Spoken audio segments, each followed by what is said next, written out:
In this video, Jordan Peterson explains how your culture can shape your belief system. Now, the problem with these large-scale belief systems is they're not very fast.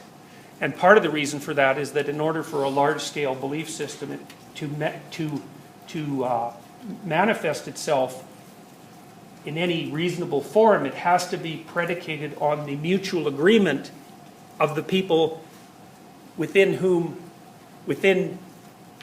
who operate within its embrace. So for Toronto to exist as a city, as a peaceful city, basically what has to happen is that the vast majority of us have to agree that the rules that govern the city and the social interactions within the city are useful and just. And because if you don't agree with that, then splinter movements of all sorts start to occur, and people become more revolutionary in their modes of action, and then they become more violent, and the whole system starts to break down. So it's not easy to establish a collective norm, because people have to agree to it. And you can imagine that hammering out agreement with anything, with even a small agreement that affects many, many people, is a process that takes a tremendous amount of time. People can argue forever about the smallest alterations in the systems that regulate our behavior. Now, some of you might be familiar with the terror management theories. How many of you have heard of terror management theory? Okay, well, the terror management theories are predicated on the idea that our belief systems protect us from our fear of death. Now, exactly how they do that isn't specified particularly well in the terror management theories, but the originator of the theory, whose name was Ernest Becker, who was a sociologist, by the way, and a Freudian, believed that cultural systems enabled us to attribute beliefs to our actions, finite and infinite, so that we could consider ourselves in relationship to mortality and in some sense hide from the truth of the finitude of our existence.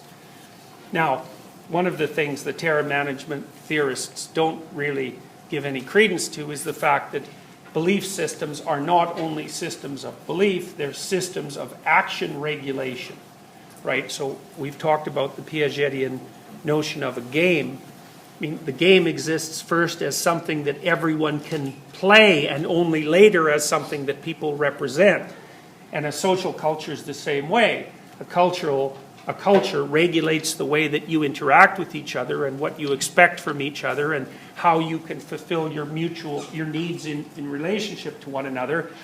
And then it's represented, and the representation might help you find meaning in your life, but the fact of the initial social contract, which is the phenomena that regulates your interpersonal behavior, doesn't protect you from the fear of death, it protects you from dying.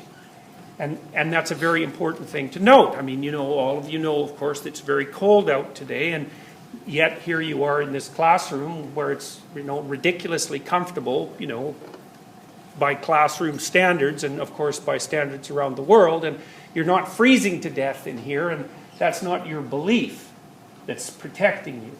It's the fact that you're embedded in this insanely complicated system of cultural interactions, and it just so happens that you get to sit here and listen to a lecture while there's thousands of people beetling around, many of them outside in the cold, making sure that the power grid, for example, that keeps this place warm is properly maintained and functional, which takes a tremendous amount of work. So during periods of rapid transformation, it's hard for the social contract to adjust itself so that everyone knows how to behave in relationship to one another, but then it's also very difficult for the description of that, so the articulated norms that constitute a society, it's very difficult of them to transform rapidly enough so that they can keep track of the changes and help people decide what they should do. So let me give you an example. So I had a client a while back who had been raised as a fundamentalist Christian. And she was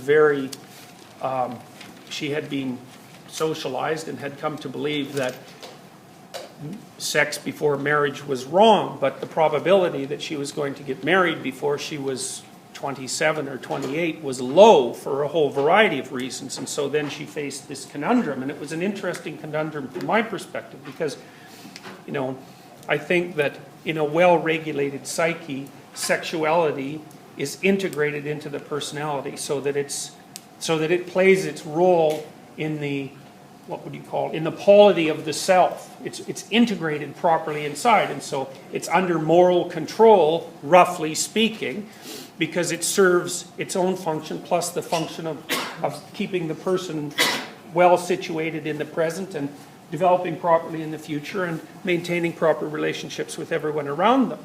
But it was quite obvious to me that a lot of the constraints that had been placed on her behavior as a consequence of her relatively rigid belief were actually interfering with her development as a person.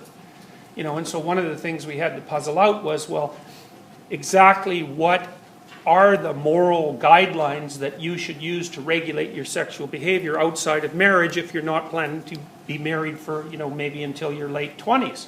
Well, good luck trying to figure that out. It's a really, really complicated question. And it's certainly not obvious that any one person can figure out the answer to that in a single lifetime, even if they thought of nothing else, especially because the landscape itself is transforming as you're attempting to adjust to it. And we eventually concluded, although it was a very individual solution, we eventually concluded that there were things that she had forbidden herself to do that were stopping her from establishing any kind of long-term relationship at all, and that was interfering with her development, as a mature person, and that the morality that she had used to structure her behavior appeared to be counterproductive, at least, in some areas. So it's one thing to regulate sexuality in the hopes of marriage when you get married when you're 19 or 20 or 21. It's a completely different thing when it's perhaps not going to happen until you're in your late 20s. So